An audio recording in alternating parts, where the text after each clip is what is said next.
Unbelievable, we didn't think it could possibly be true. But after receiving thousands of records and declassified reports from the Army, it's confirmed that during the Cold War, the United States military conducted secret tests on unsuspecting people in the city of St. Louis.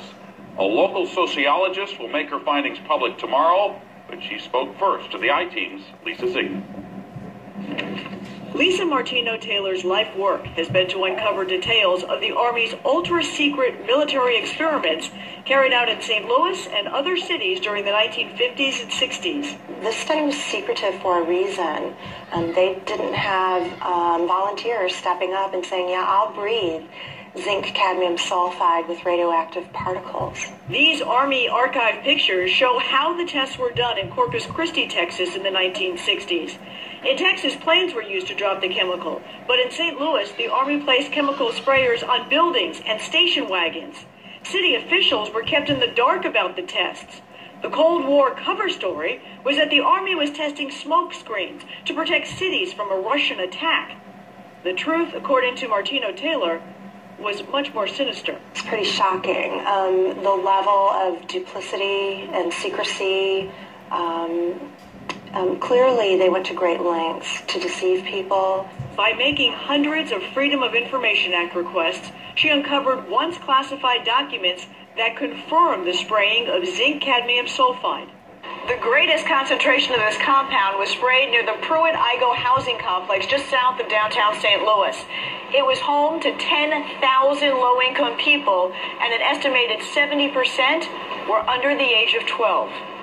Martino Taylor claims they all unknowingly inhaled this compound morning, noon, and night, so the government could measure its effects on their lungs. So this was in violation of all medical ethics, all international codes, and the military's own policy at that time.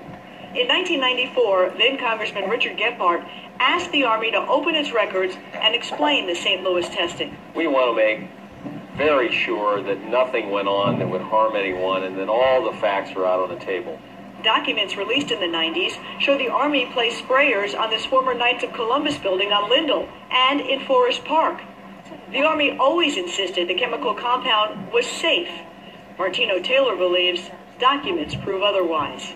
There's a lot of evidence that indicates that people in St. Louis and the city, particularly in minority communities, were subjected to military tests that was connected to a larger radiological weapons development and testing project.